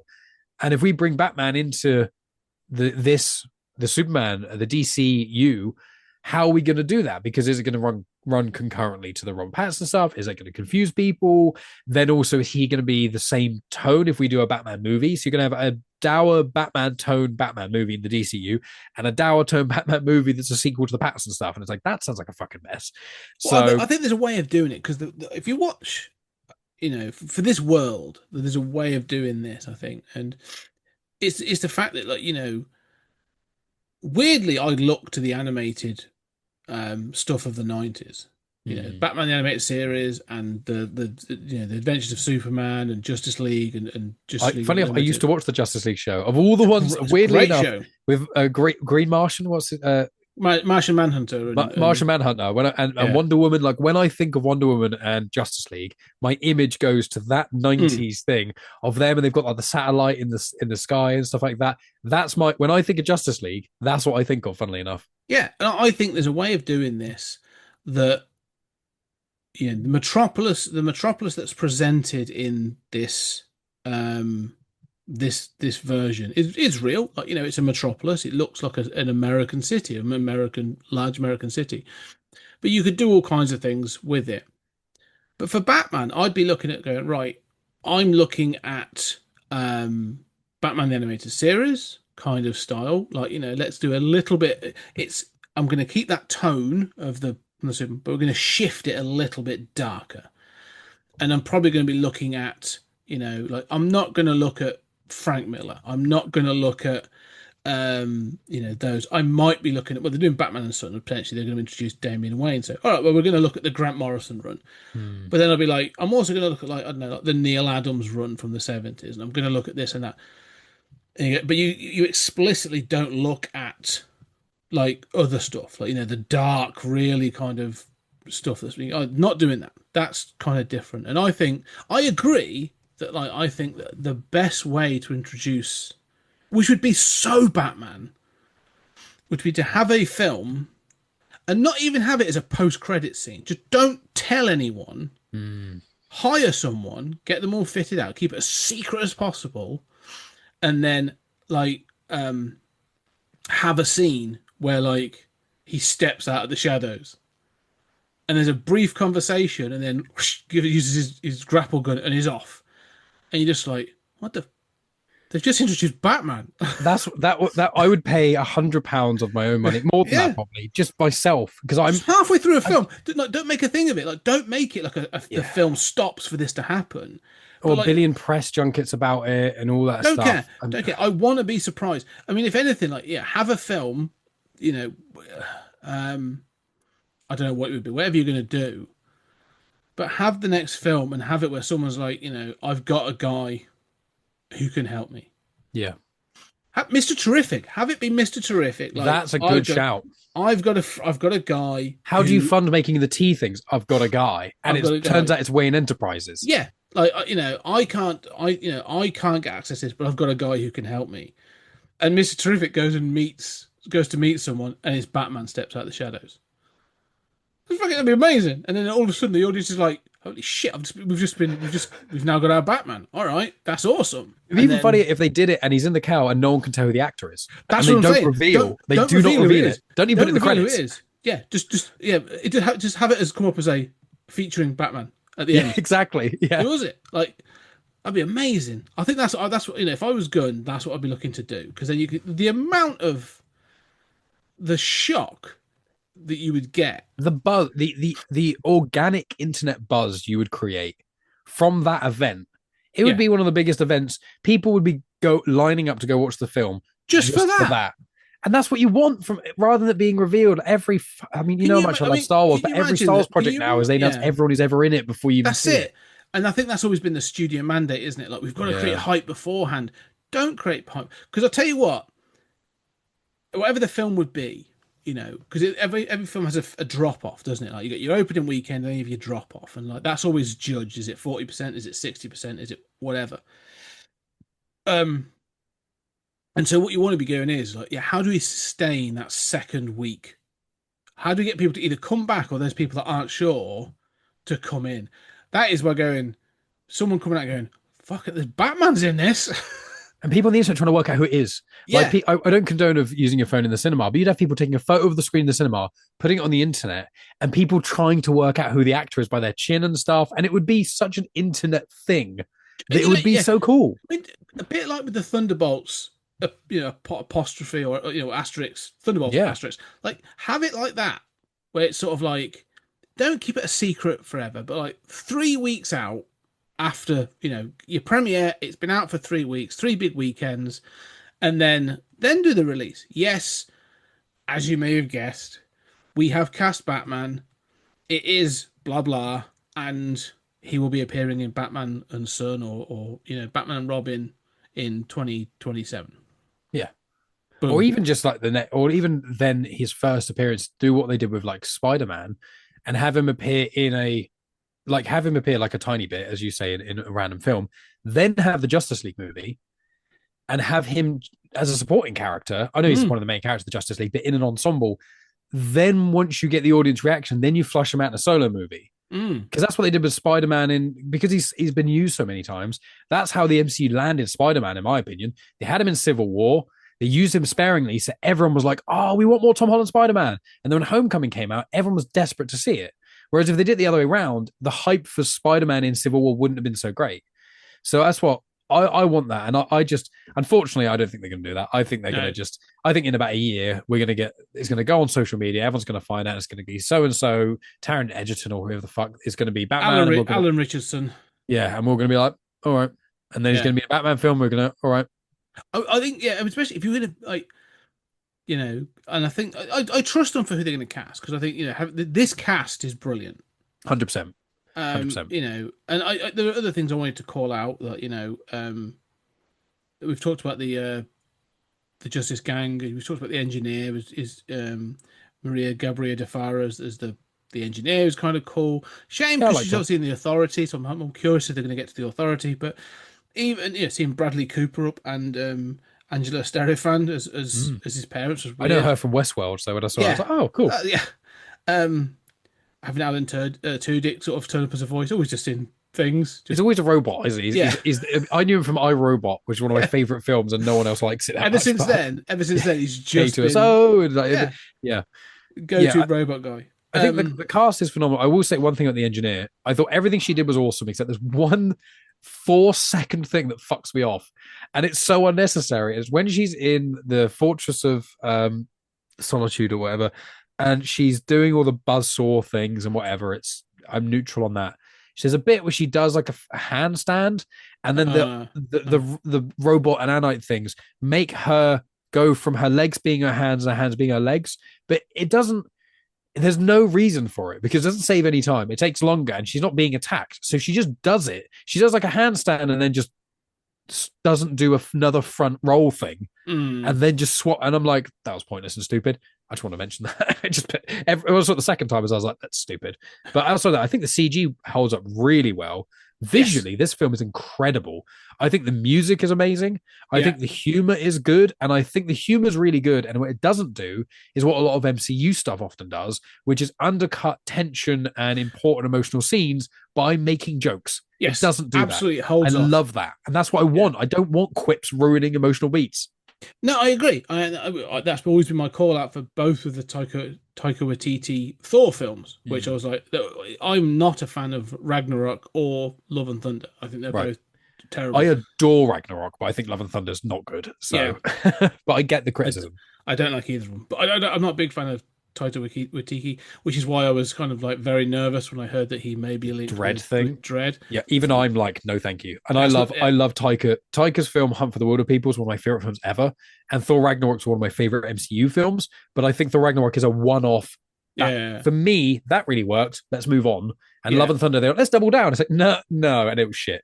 So I like Taika. I think he does some really cool stuff, but I agree, it's too much. I think the social media response to that rumor hopefully told enough people that should not happen. And he's the wrong person. I'm a big Taika fan, and I can't think of many things worse. Yeah, no, it's a wrong match. Anyway, the other person I wanted to call out actually was Sarah Sampaio as Eve Tessmacher. We've got like oh yeah, Tessmacher. I love the fact that she's played dumb throughout the whole film. And I'm kind of confused as to why she likes Jimmy Olsen. This Jimmy Olsen being this sort of like sex god is kind of weird, but fine. In All Star Superman, he is. Yeah, exactly. Which is I don't know anything about Jimmy Olsen, but I was like, I thought he was just a weird little dweeby nerd. That's kind of it's kind of a running gag. I think it's a weird running gag throughout some of the sort of. There's a series called The Adventures of like Jimmy Olsen which has a similar kind of feel where like, right. Because the guy who plays him, Skylar, what's his face?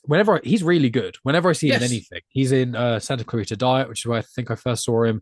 He's in a few other things, and I like him as a person, and I really like him as an actor, and I think his Jimmy works well. I am a bit confused why people are so obsessed with him, and he's basically a bit of a misogynist. But again, I think all these characters feel like real people, which is and the dialogue, most of it feels real. That's what I like about this, is that I'm brought into the universe because the people feel real, as opposed to some superhero stuff where it's like this. I think the Snyderverse does that, when no one feels like a real person in the Snyderverse. They just feel like characters, and it doesn't land. No, but I do this. There's some more humanity to this. But I did like the fact that you see her taking all these selfies, and even like Lex is like, ugh, you're getting on my nerves. And it turns out the whole time she's been building up an insurance policy to be like. And on the rewatch, it's even better, because then you notice all the time she takes selfies, and you're like, oh shit, she's doing it there. Yeah. Very clever. I thought that was a real good flip on its head of, it's the dumb blonde who doesn't know what they're doing. And everyone even calls it, when they lock her up in the prison in the pocket dimension, they're like, what an idiot. Who would be so stupid to take selfies and stuff? And it's like, no, she herself has completely unraveled Lex. Yes. She is actually the reason that the whole final act actually works. Yeah, Superman beats Ultraman, all that stuff. But the tide turns of the public view of Lex because of her. Yes. So I love that. I thought it was a great sort of like, every version of Eve Tessmacher, always good. So well done. So yeah, no, I like all that. I thought this film just works on so many sort of levels. I thought yeah, I could just keep saying things. I like Metamorpho, looks great. Visually, yeah, amazing. Visually, that was brilliant. I kind of like at the end when like I think Hawk Girl says like, "Oh, he's brilliant. We should have him in the Justice Gang." And Guy's like, "Ugh, no." And he's like, "The Justice Gang, cool name." He's like, "You're in." And then Hawk Girl's like, "Oh, for God's sake!" She's like the only sensible one. Yeah, she's like, "Oh, another one." Like, Another idiot. yeah. So, but that's what makes it funny. It's human reactions. You don't need to put a quip. It's just well, it's this thing that Julian and I often talk about when we've talked about some films. Is there's a difference between comedy and humor. you enlightened me of that when you and I just spoke about Star Wars, and I reference it all the time because you when you described in Star Wars the difference between the prequels, the sequels, and the originals of Han Solo's quip and his dialogue is humor, and C-3PO and some of those reactions. The prequels of Jar Jar doing stupid shit is trying to be a joke, and then the sequels is trying to also be both by the whole Rey, can you feel the Force thing, and Luke tickling her hand. And whenever I talk about humor and jokes, I use your examples on that Star Wars thing. So I don't think I've ever told you that. So I love that. So thank you for that. It's a great distinction, isn't it? That and that's not to say that either is wrong, but because you can do a comedy and you do great humor and do great comedy, but humor sort of is about being human, and it's that thing of like, an eye roll at the right moment can be hilarious, but it's not a joke, And so, and I think the Hawk Girl. The other thing as well is, sorry, I just wanted to point out that Hawk Girl's great. Kills the leader of a sovereign country. Like, I'm not entirely sure that she's not going to The Hague for killing people at the end of this film. But yeah, it felt, we all went to cheer. I was like, I know he's a bit of a piece of shit, but it's like he's not like, I wouldn't say he's evil. He's like a piece of shit. Yeah, he's a politician for his own political gain, but like that's most politicians. Yeah, there's a lot of American politicians who aren't perceived as evil, who do and have invaded countries for their own gain. I don't think they should die. No. I feel like there's almost a scene missing of like, we as the audience need to see him kick a puppy or punch a woman or something. Do you know what I mean? And then we'd be like, yeah, fuck that guy. But I was like, oh, he looks weird and he's a bit of a dick, but I don't think he should have necessarily been murdered. But all right. No. And so so I there were little things like that where you go, I think there should be a consequence for that, but okay, we'll get to it.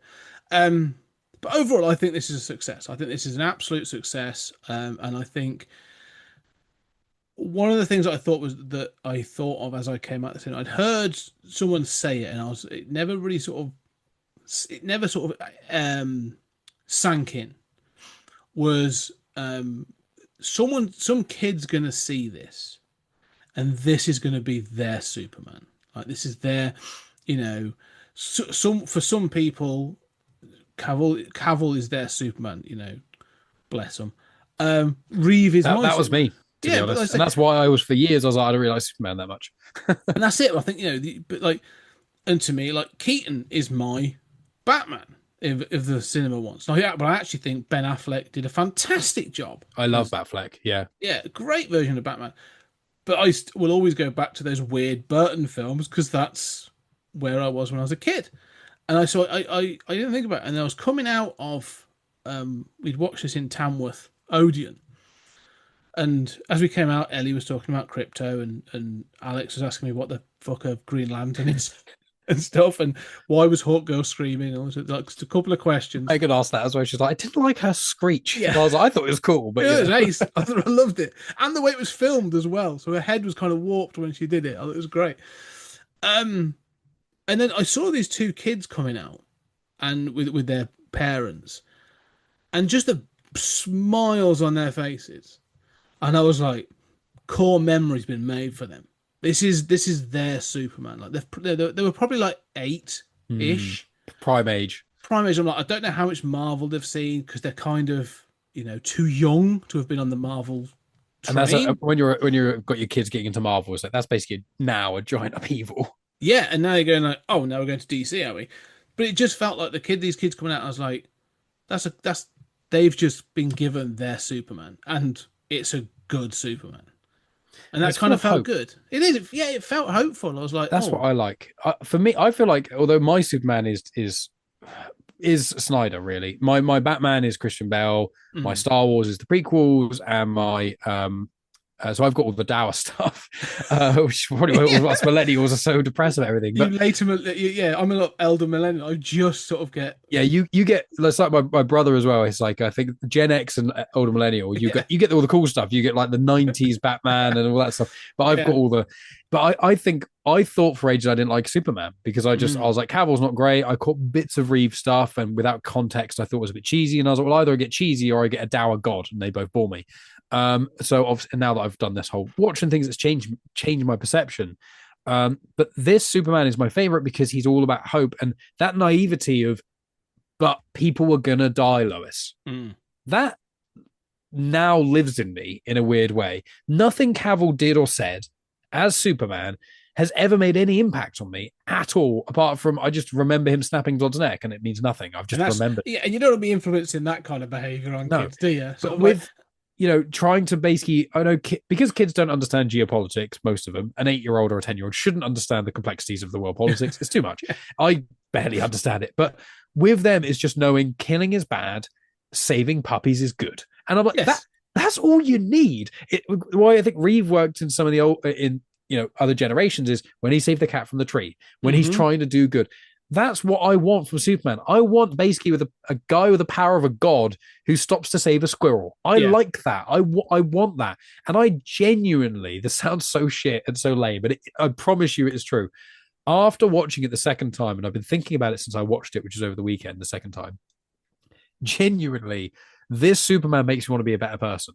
Absolutely. And I'm not bullshitting you. I literally watched it and I go, I genuinely I'm fucking 31. I've got a kid on the way. And I watched a movie about Superman who was created nearly 100 years ago. And I genuinely watched it and go, this is making me want to be better. So the young generation, I watched this and I was like, I genuinely am excited that when my kid is born and eventually grows up, to show them this, because I just think, obviously I love dogs as well, which does help with this film. Yeah.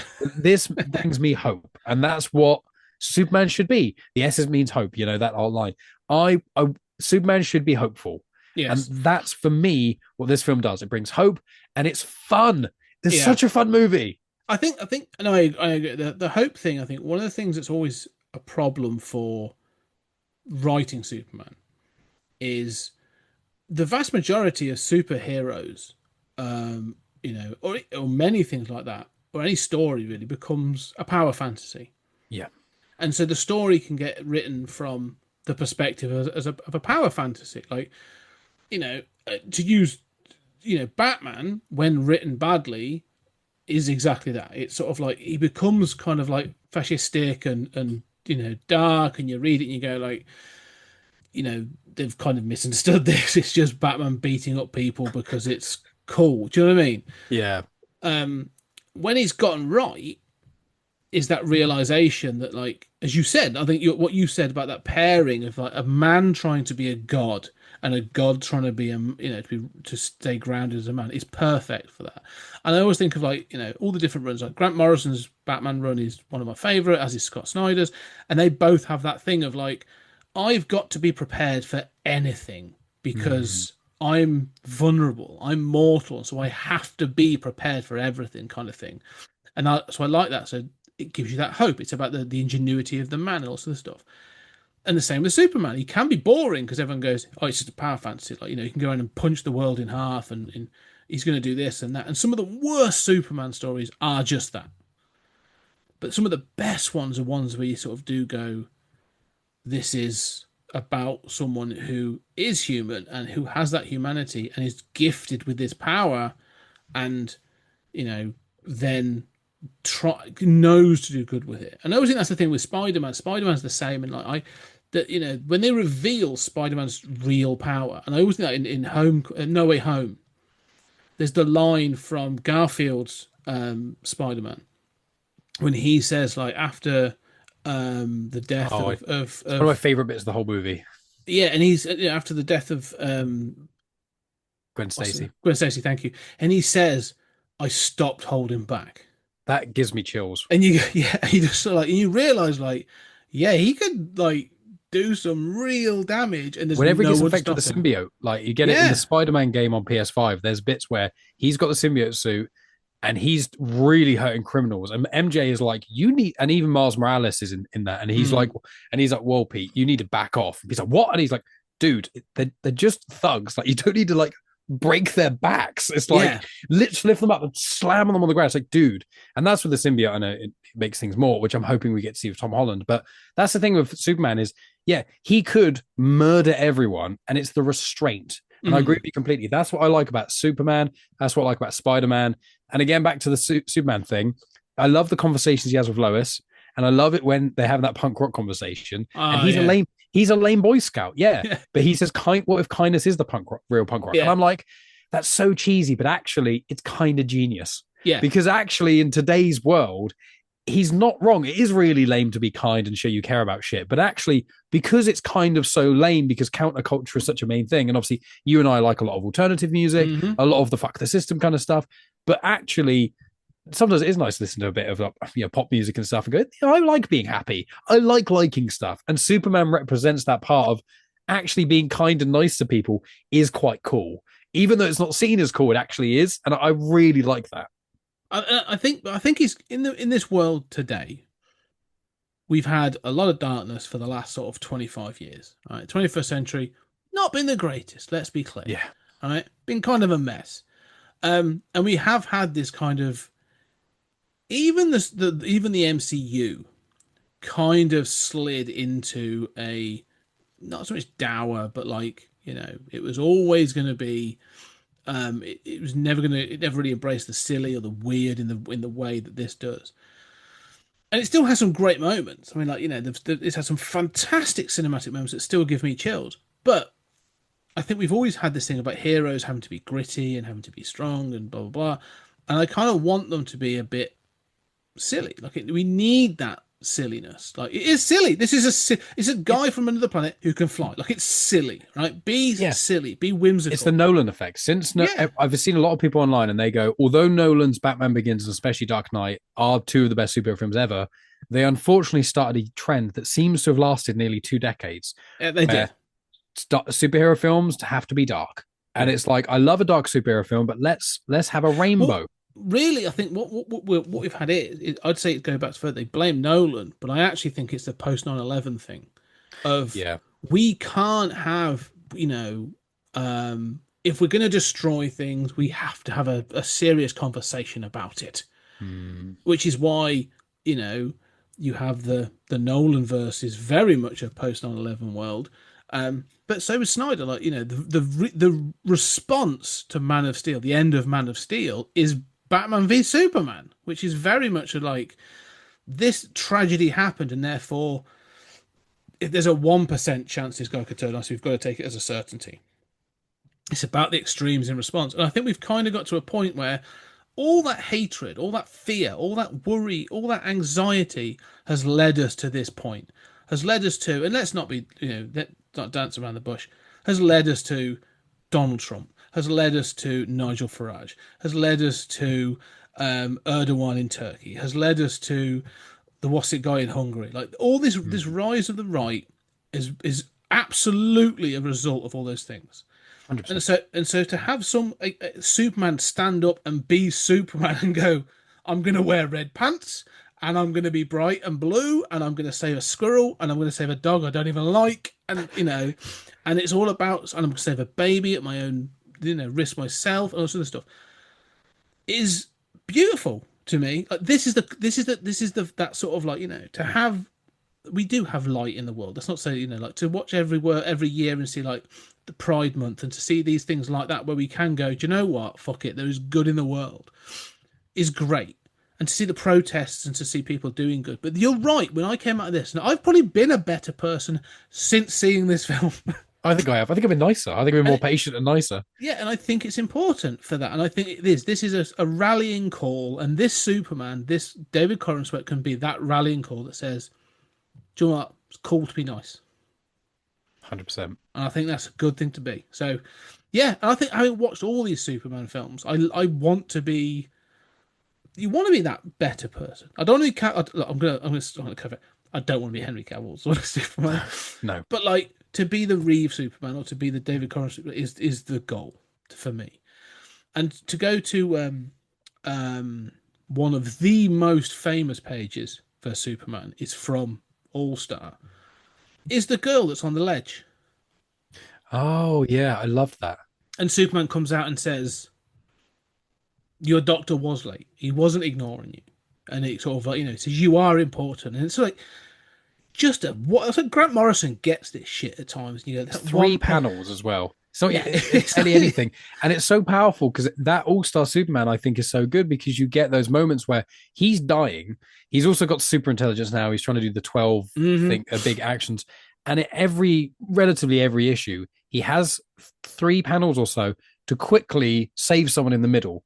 And that's Superman. Him having time when the world's almost ending to still save one person here and there because individuals matter. It's just amazing. And another little thing, my favorite line in this, I've got lots of favorite lines in this because I really like it, is, and this is going to be the only DC film in ages that I'm going to buy on Blu-ray when it comes out, is when he talks about Krypto. Obviously, we love dogs, you and I, because we have them. But when he says, and it almost made me tear up as well, which is when Lois says it's just a dog, and he's like, yeah, and he's not even a very good dog, but he's alone. And I'm basically the only one who can help him. And I'm like, that is so Superman. That and wanting to save a dog because a dog is alone. Generally, I was thinking, Willow's home by herself now, and I'm at the cinema. She's fine for a few hours by herself. She's sleeping. She didn't give a shit. But I went home and I just cuddled my dog. I was like, I love you, and she's like, what's happening? But I just love that. I love a Superman who loves. Yes, yeah, absolutely. And I think that's what this world has started on a bright note, but it has the potential for that complications, which I like that it does. It's dropped in the social media stuff, the geopolitical stuff.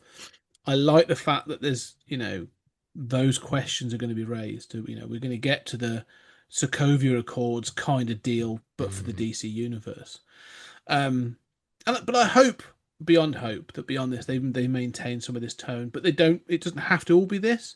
Yeah, I want my Batman to be slightly off, as you say, sort of keep within the realms, but be darker and bring back like a Burton-esque Gotham City. That was a good middle ground. I like that. Yeah.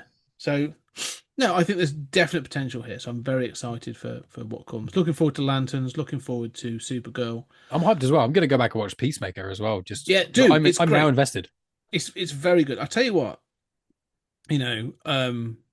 Years on, The Rock obviously was, the wrestling actor for a period.